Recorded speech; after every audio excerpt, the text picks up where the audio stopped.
कुछ अपने जीवन में अभी भी नाखुश होंगे, क्योंकि वहां कुछ है जो अटका हुआ है, जिसे आप छुप रहे हैं, बच रहे हैं, टाल मटोल कर रहे हैं और उसका सामना नहीं कर रहे हैं। और आप कभी भी खुश नहीं रह सकते जब तक वापस जाकर उसका ख्याल नहीं करते। वो किसी को माफ करने की बात हो सकती है, कुछ ऐसा जो आपने गलत किया, जो आपको नहीं करना चाहिए था और अब उसे ठीक करने का समय आ गया है, पर आप उसके साथ छेड़छाड़ करके गड़बड़ नहीं करना चाहते। आप जानते, मेरे जीवन में भी वो समय आया था जब बहुत पहले, डेव से मिलने से पहले, जब मैंने जिस कंपनी में काम किया था, कुछ पैसे चुरा लिए थे।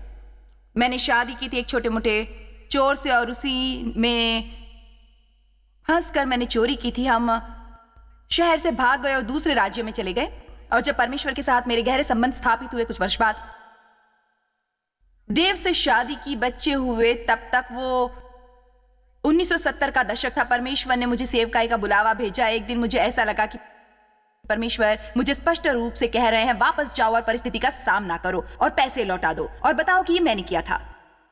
इससे मैं डर गई, क्योंकि मैंने सोचा क्या होगा अगर उन्होंने मुझे गिरफ्तार कर लिया, अगर ऐसा हुआ, अगर वैसा हुआ। जानते, जब भी आप अपने जीवन में किसी चीज का सामना करने को तैयार होते हैं तो बहुत सारे क्या और यदि शैतान हमारे मन में डाल देता है। मैं वापस गई और स्थिति की व्याख्या की, बताया कि मैं ईसाई हूं। मेरे मन में परमेश्वर ने यह बात डाली कि मुझे पैसे वापस करनी चाहिए, और इससे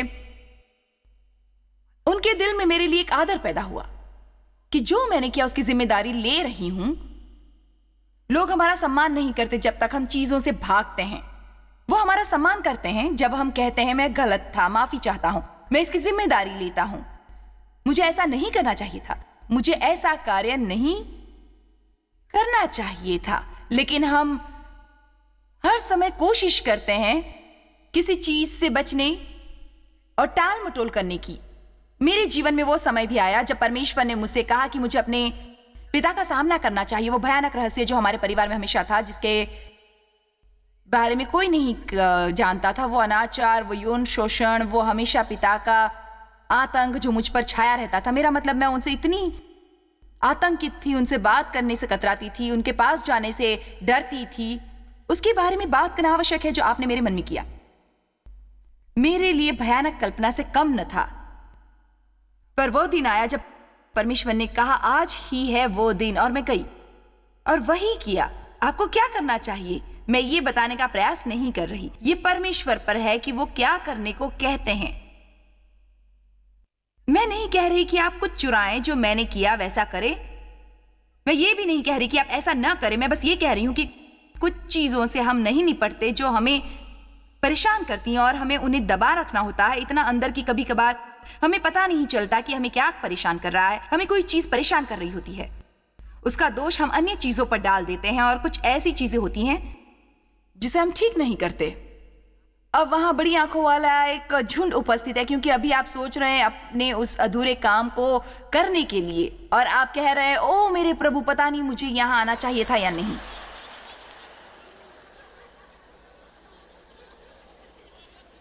बहुत बढ़िया होगा अगर आप अपने सीने में दबी बातों को बाहर निकालें। आप जानते हैं, बस उनसे मुक्त हों।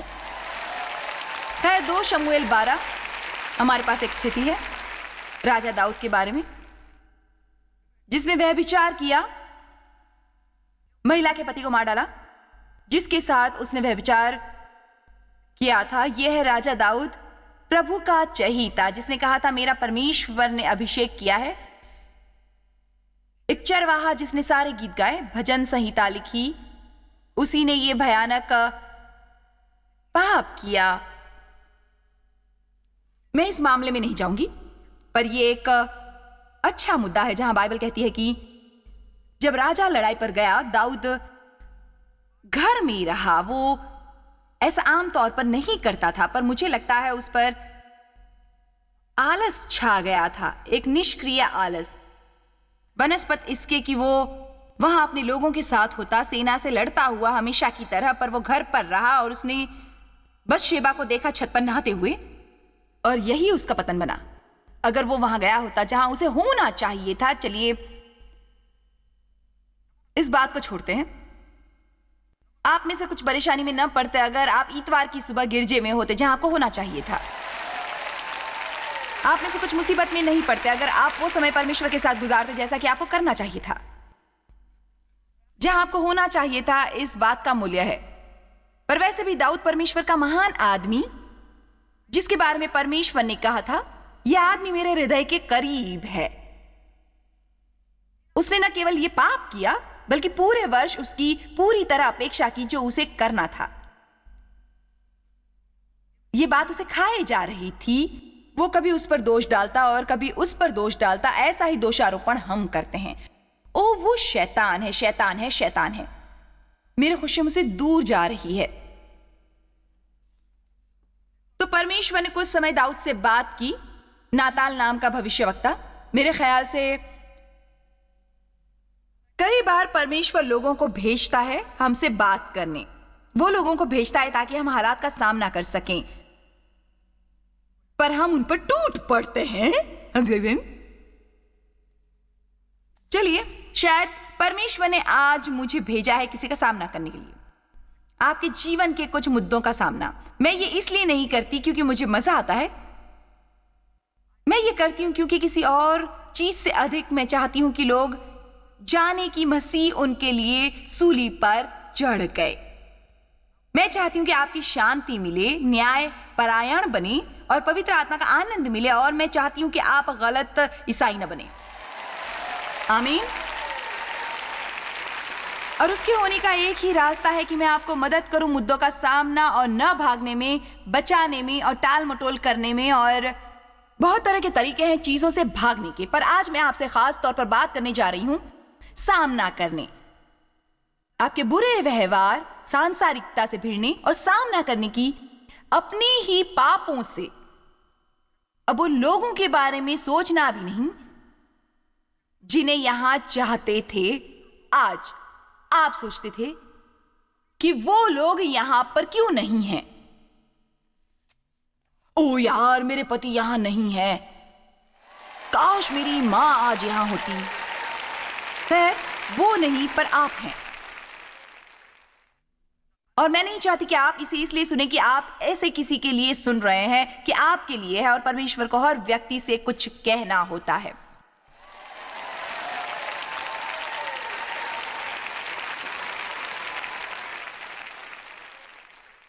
दो शमूएल 12:1। तब प्रभु ने दाऊद के पास नाताल को भेजा और वो उसके पास जाकर कहने लगा, एक नगर में दो मनुष्य रहते थे, जिनमें से एक धनी और एक निर्धन था। धनी के पास तो बहुत सी भेड़ बकरियां और गाय बैल थे, परंतु निर्धन के पास भेड़ की एक छोटी बच्ची थी और उसने उसे मोल लेकर जिलाया था और वो उसके बाल बच्चों के साथ ही बढ़ी थी। वो उसके टुकड़ों में से खाती थी, उसके कटोरों में से पीती थी और उसकी गोद में सोती थी और वो उसकी बेटी समान थी। फिर धनी के पास एक यात्री आया और उस यात्री के लिए भोजन बनवाने को अपनी भेड़ बकरियों या बैलों में से कुछ न लिया, परंतु उस निर्धन व्यक्ति की भेड़ की बच्ची को लेकर उस व्यक्ति के लिए जो उसके पास आया भोजन बनवाया। तब दाऊद का कोप उस व्यक्ति पर बहुत भड़का और उसने नाताल से कहा, प्रभु के जीवन की शपथ, जिस मनुष्य ने ऐसा काम किया वो प्राण दंड के योग्य है और उसको उस भेड़ की बच्ची का 4 गुना भार देना होगा, क्योंकि उसने ऐसा काम किया और कुछ दया नहीं की।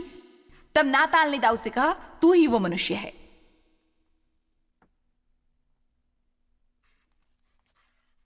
ये मुझे हमेशा विस्मित करता है, हम दूसरों में कितने दोष पाते हैं जबकि अपने जीवन के मुद्दों से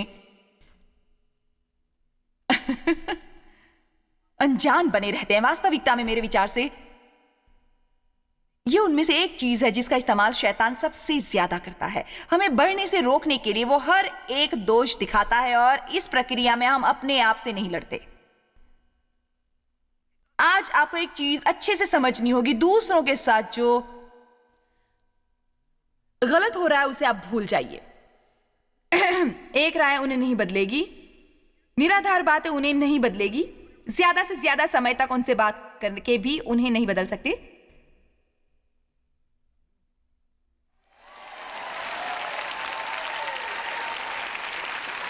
सिर्फ परमेश्वर उन्हें बदल सकते हैं, क्योंकि परमेश्वर ही हमारे भीतर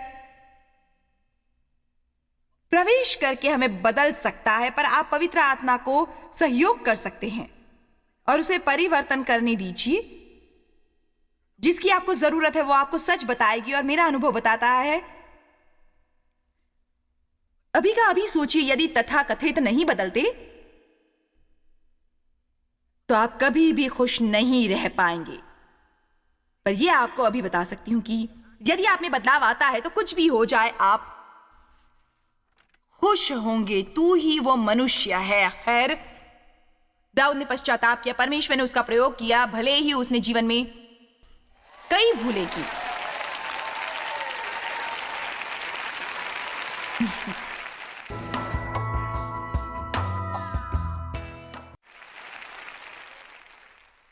तू ही वो मनुष्य है। खैर, दाऊद ने पश्चाताप किया, परमेश्वर ने उसका प्रयोग किया, भले ही उसने जीवन में कई भूलें की। कितना शारीरिक, कितना कामुक व्यवहार आपके जीवन में प्रवेश कर चुका है। आप उसके साथ काम नहीं कर रहे, जबकि उस पर आपको ध्यान देना चाहिए। कुरिन्थियों 13:11 कहती है, जब मैं बालक था मैं बालकों के समान बोलता था, बालकों का मन था, बालकों सी समझ थी, परंतु अब सयाना हो गया हूं, मैंने बालकों की बातें छोड़ दी। मैं प्रशंसा करूंगी यहां उपस्थित लोगों में से उनकी जो अपने जीवन के इस परिवर्तन से गुजर कर कहते हैं, यदि मैं एक ईसाई हूं तो मैं भावुकता से काम लूंगा, पूरी तरह प्रतिबद्ध ईसाई रहूंगा, मेरा व्यवहार ईसा मसीह की तरह होगा। यही वो चीज है जो अनंत मैं करूंगा, करता रहूंगा अपनी सारी जिंदगी।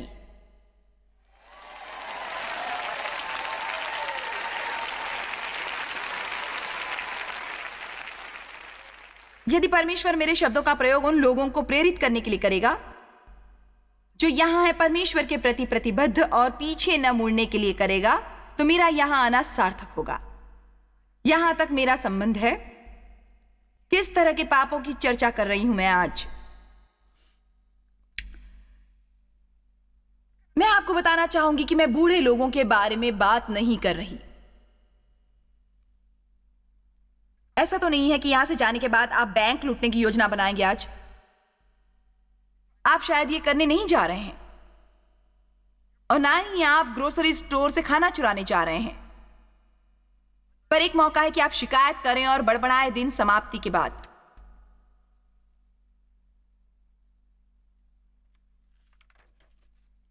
या शायद वो कुछ जो यहां मीटिंग में चल रहा था।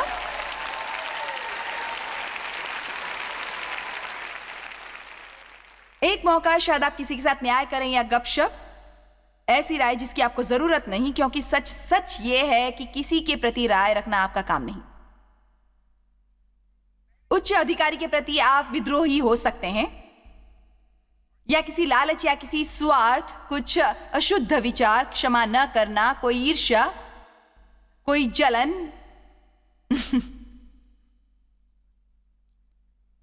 बुरा गुस्सा, विभाजन, कलह। आप नमक हराम या कृतज्ञ हो सकते हैं, लेकिन आप गिरजे जाएं।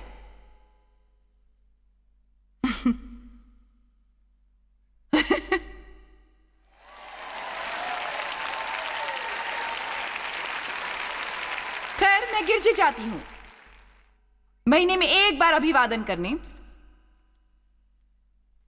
मैं थक गई हूं ये सुनते सुनते कि वो कौन है, गिरजे जाते हैं और वहां क्या करते हैं, क्या काम करते हैं वहां जाकर।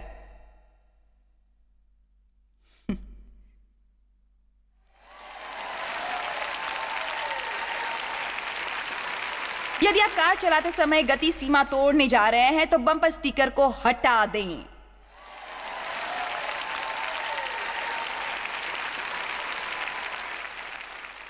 यदि आप काम पर जा रहे हो और 2 घंटे अपने व्यक्तिगत फोनों पर लगाते हो और वेब सर्फिंग करते हो, तो क्रॉस को अपनी गर्दन से तुरंत ही हटा लें।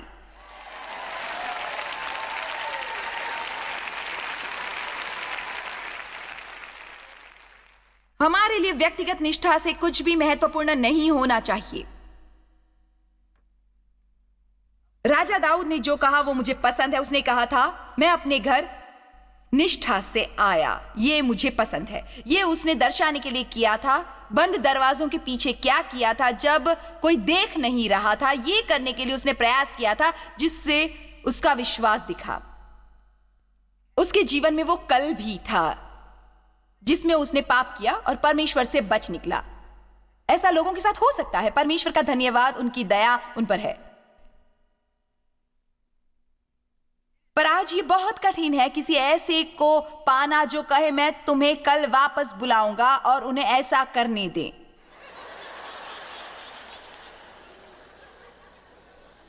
मैं ऐसी बकवास से थक गई हूं। अगर तुम मुझे सच बताने जा रहे हो तो कृपया मुझे ये मत बताओ। अब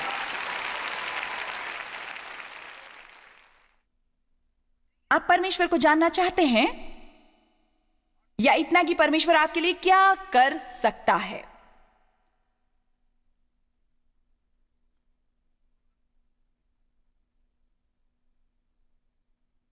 आप जानते हैं, मैंने अपने जीवन में वो समय भी देखा था जहां परमेश्वर ने कहा था मुझसे कोई बात मत पूछना जब तक मैं तुम्हें अनुमति न दूं। तुमसे जो एक बात मैं सुनना चाहता हूं वो है, परमेश्वर मुझे तुम्हारी जरूरत है। इसलिए मैंने कहना शुरू किया, खैर परमेश्वर मुझे आपकी आर्थिक जरूरत है। खैर मैं शैतान को फटकारूंगी और परमेश्वर में प्रार्थना करती हूं कि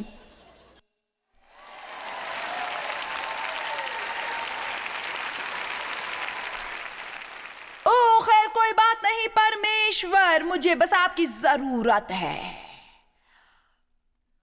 मुझे बस आपकी जरूरत है। मुझे आपकी जरूरत है। ये 6 महीने तक चला। परमेश्वर ने मुझे कुछ भी नहीं मांगने दिया। जब भी मैंने कोशिश की मेरे गले की फांस बन गया।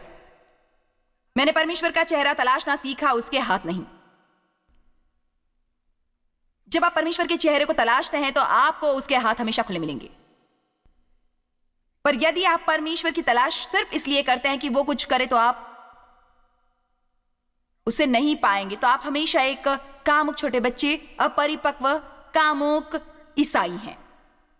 तो आप स्वर्ग के द्वार के पीछे भिन भिनाते रहेंगे। मैं आपके उद्धार की बात नहीं कर रही। आपका उद्धार आपके व्यवहार पर निर्भर नहीं करता।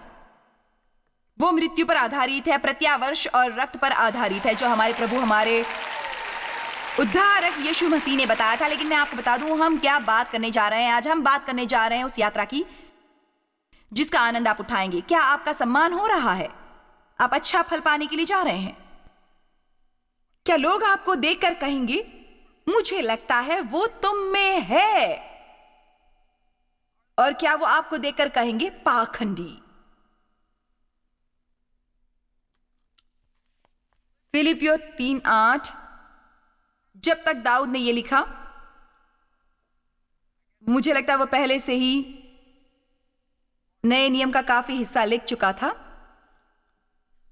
आयत 10 फिलिपियों 3, ताकि मैं उसको और उसके मृत्युंजय की सामर्थ्य के मर्म को जानूं। वो परमेश्वर को पहले से जानता था। तो ये वो मनुष्य था जो पहले से ही परमेश्वर को जानता था, परमेश्वर से और अधिक परिचित होना चाहता था और अधिक गहराई से, ज्यादा नजदीक से। चलो वास्तव में इसे जाने में चाहती हूं आप इसे स्क्रीन पर देखें। थोड़ा लंबा जरूर है पर भाषा बहुत सुंदर है। अपने निर्धारित प्रयोजन के लिए कि मैं उसे जानती हो सकती हूं कि मैं उत्तर उत्तर और गहरा हो गई हो सकती हूं और उससे ज्यादा नजदीक भी। इस व्यक्ति के चमत्कारों को महसूस करने, पहचानने और समझने के लिए अधिक दृढ़ता और अधिक स्पष्टता से, और शायद इस तरह से भी उस शक्ति को पहचान सकूं और उसके जी उठने से संचार मिले और इस तरह से उसके कष्टों में भागीदार बन सकूं और लगातार तब्दील हो सकूं आत्मा में और उसकी स्वाभाविक मृत्यु में, यदि संभव हो आध्यात्मिक और नैतिक मरे हुओं में से, जहां तक कि मैं शरीर में हूं, जी उठने के लिए। अब पॉल ने यह नहीं कहा था कि वो जी उठना चाहता था। उसने कहा था जानते हैं इसे पाने के लिए मुझे कष्टों से गुजरना होगा। मैं पिछली रात कहां था, वहां कोई गद्देदार क्रॉसेस नहीं है। यीशु हमारे पापों के लिए मर गया, पर हम सबको अपने लिए मरना होगा। आप गपशप करते हुए मरने जा रहे हैं। आप उस गुस्से के लिए मरने जा रहे हैं। आपको नम्र बनना होगा, स्वयं को, उन लोगों को क्षमा करना होगा जिन्होंने आपको चोट पहुंचाई, क्योंकि सबके बाद आप उनकी तुलना में अधिक गलत है। एक व्यक्ति है जो नीचे दूसरी पंक्ति में बैठा मुझसे सहमत है। कोई मेरे साथ है आज? दरअसल समस्या ये है, हम वो नहीं करते जो देखते हैं, क्योंकि हम बहुत व्यस्त हैं। हम हर एक को मैग्नीफाइंग ग्लास के जरिए देखते हैं और अपने आप को गुलाबी रंग के चश्मों के जरिए देखते हैं। इस व्यवहार के लिए कोई बहाना नहीं है, मेरे पास हमेशा कारण रहता है।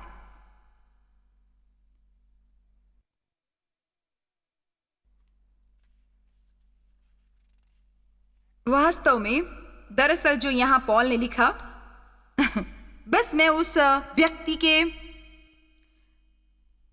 मनोभाव जान पाती हूं। आयत 9 में उसने कहा है, ताकि मुझे जाना जाए कि मैंने उसे वास्तव में पा लिया। वो पहले से ही जानता था कि वो यीशु था।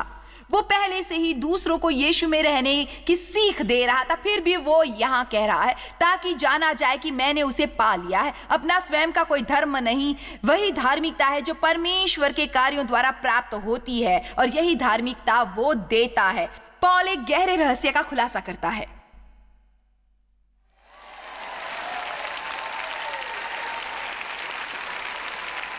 मैं आपको सच बताती हूं, हम पर्याप्त गहरे नहीं। और गहरे से मेरा मतलब चारों ओर जाना नहीं।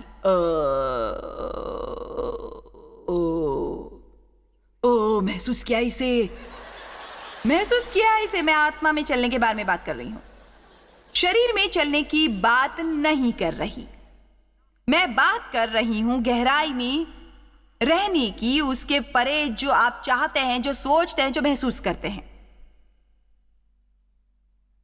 मैं बात कर रही हूं आपके जीवन को एक लाइन में लाने की बजाय परमेश्वर को सब कुछ बताने की। आपको 6 बातें बचाकर रखनी है। कहिए, मैं यहां हूं। मैं आपके लिए आज क्या कर सकता हूं? मैं किसे आशीष दूं? किसे प्रोत्साहित करूं? आज का दिन समाप्त होते ही, परमेश्वर, मैं चाहता हूं कि किसी का जीवन बेहतर बने, क्योंकि मैं जीवित हूं और सांस ले रहा हूं। आपने सुना मुझे? दिन के समाप्त होते ही, मैं चाहता हूं कि जीवन बेहतर बने, क्योंकि मैं जीवित हूं और सांस ले रहा हूं। मैंने अपना ज्यादातर जीवन अहम में गवा दिया। मैं और नहीं करना चाहता। मैं उसमें पाया जाता हूं के रूप में जाना चाहता हूं।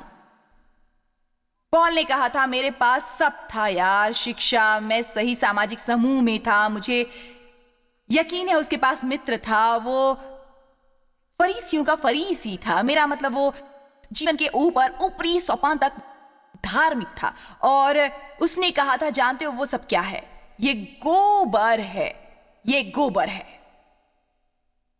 पुप पुप पुप।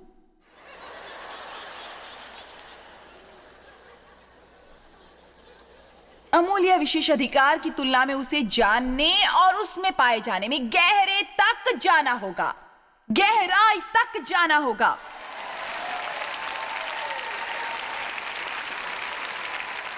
बेहतर होगा आप उन चीजों को अपने जीवन से निकालना शुरू कर दे जो आपको परमेश्वर से दूर रखती हैं। अगर आप व्यस्त हैं परमेश्वर के लिए, तो आपके जीवन में कुछ ऐसा है जिसे बाहर जाना चाहिए। वो परमेश्वर नहीं होना चाहिए। परमेश्वर को कभी भी अपने शेड्यूल में न लाएं।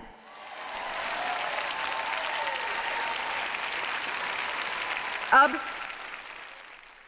इफिसियों 4:15, वरन प्रेम में सच्चाई से चलते हुए